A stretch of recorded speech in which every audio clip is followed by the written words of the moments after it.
September 16th, East Garfield Park. Sheriff's office. Sheriff's officers, guns drawn, show up unannounced. What I do wrong, Keep sir? your hands right there, I can see them. Yes, sir. This is not a wrong raid, but it is clearly something this man didn't expect on this day. What I do wrong? Nothing. We're here for an eviction. So just have a seat. Oh, Listen to his response. Donald Trump made an order decree. You can't evict until December the 31st. There is a federal moratorium on most evictions until the end of the year. It's on top of J.B. Pritzker's state order, an order which put the brakes on more than 1,800 evictions in Cook County. So why is this one taking place? Made an order decree. The answer, not something he wanted to hear. Yeah, but there's some other circumstances when you can be evicted. His circumstance was one of them. There's been some accusations that you may be threatening other tenants. Or Threatening with a sword, according to records CBS 2 investigators obtained from the Sheriff's Department, which puts this tenant in a special category. For those circumstances, they can do an emergency eviction. Since the state moratorium, Cook County judges have approved 48 emergency evictions. 28 have been carried out. Is your plan is to go to a friend's house or a family member's Yeah, house? I'm good. Reasons include threats to blow up the building, to kill the property manager. Then there were those who caused major damage to the unit or were selling unlawful controlled substances, drugs. Attorney Michael Zink filed one of those successful cases. Many of the tenants in the building were very upset and scared about things that were happening there at all hours of the day and night. What's not on the list, not considered an emergency eviction? A tenant like Andre Richards.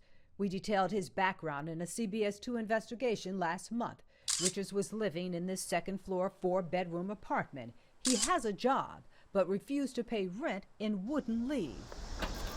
Jaleesa Willis owns the 2-flat, bought it last year, and had planned to move into the apartment.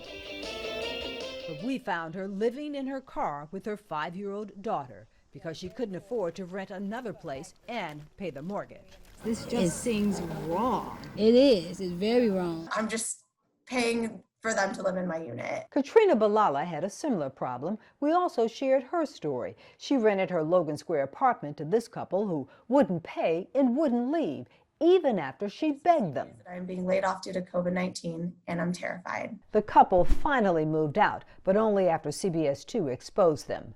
The experience prompted Balala to start a petition asking Governor Pritzker to amend the eviction moratorium and consider the plight of landlords like her in Willis. We're absolutely going to look at that. I think, let me remind you, our goal here is not to deprive landlords. That was September 10th, but 3 weeks later, no changes. So we asked again. We're looking at how we might amend the executive order around this. Fortunately, Jaleesa Willis doesn't have to wait on the governor to act. Casey put the feet up right here. Remember, she was forced to sleep in her car because her tenant wouldn't move out. But look what we saw 3 weeks after our CBS 2 investigation.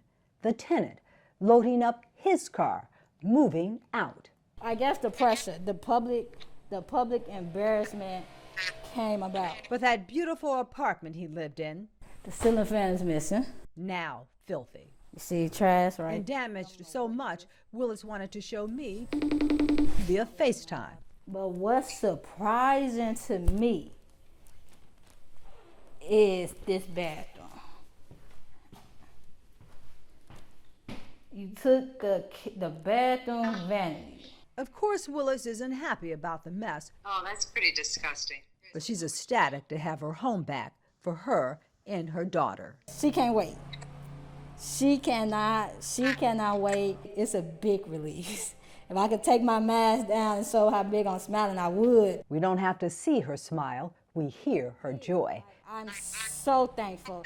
This once homeless landlord has finally reclaimed her property. Dorothy Tucker, CBS 2 Investigators.